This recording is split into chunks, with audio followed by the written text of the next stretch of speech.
Shalom seluruh Civitas Akademika Universitas Kristen Maranatha. Bertemu kembali dalam Good Morning Maranatha. Sebelum kita membaca dan juga merenungkan sebagian firman Tuhan, mari kita awali dengan berdoa. Bapa yang makasih yang kami kenal dalam Tuhan Yesus Kristus, selamat pagi Tuhan.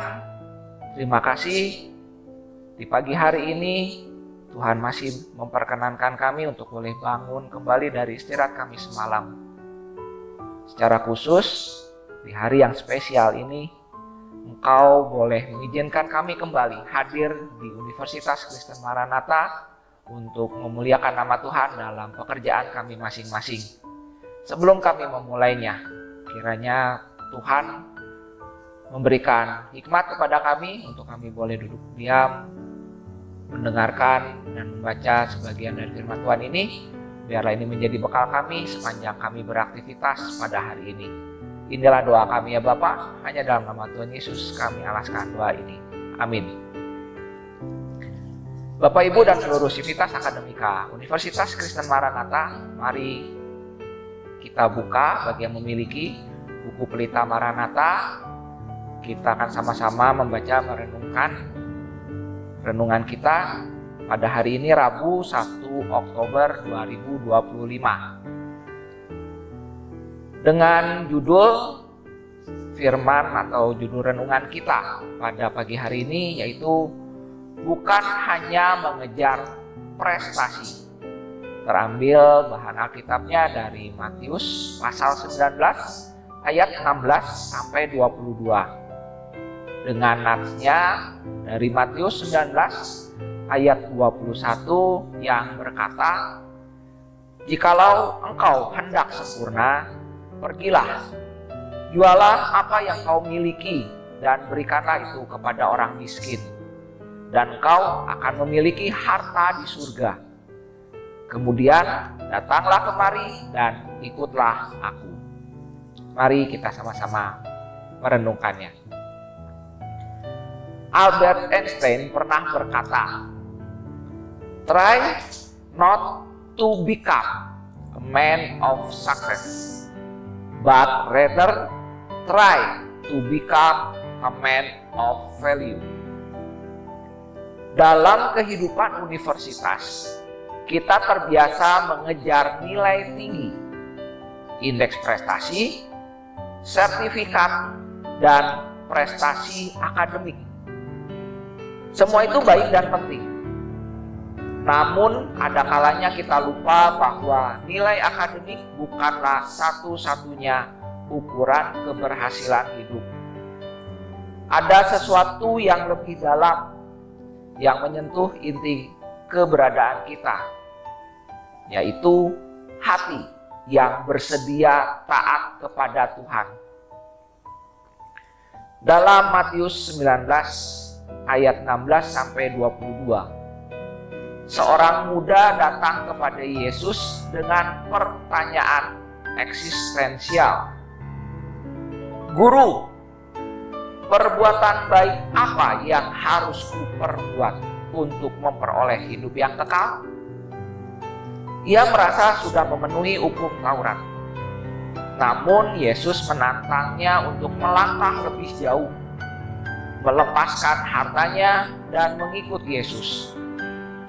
Tantangan ini bukan sekedar tentang uang, melainkan tentang keberanian menyerahkan pusat hidup kita kepada Kristus. Bagi kita, harta itu bisa berupa ambisi pribadi, ego, atau zona nyaman. Yesus ingin kita belajar bahwa hidup kekal adalah tentang relasi penuh kasih dengan Dia. Renungkanlah, apakah kita sungguh berani menjadikan Kristus sebagai prioritas utama di tengah segala kesibukan, target, dan mimpi masa depan?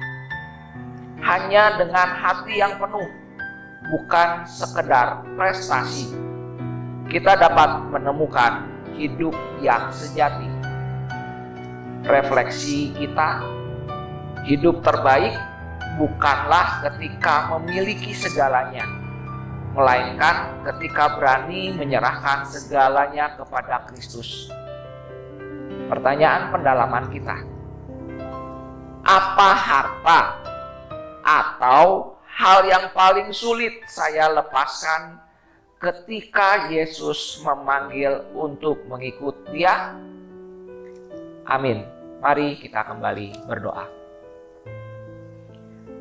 Bapa yang Maha Kasih, sekali lagi kami mengucap syukur untuk waktu yang sudah Engkau izinkan kepada kami di tempat kami berada sekarang ini, untuk boleh bersama-sama secara online membaca sebagian firman Tuhan dan juga merenungkannya.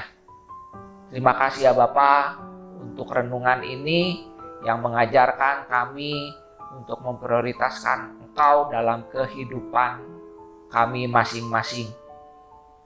Secara khusus pada hari ini, Engkau memberikan sukacita kepada kami seluruh bangsa Indonesia, di mana pada hari ini tepat 1 Oktober, Engkau boleh membuat kami bersukacita dengan Engkau masih mempertahankan Pancasila sebagai landasan ideologi negara kami.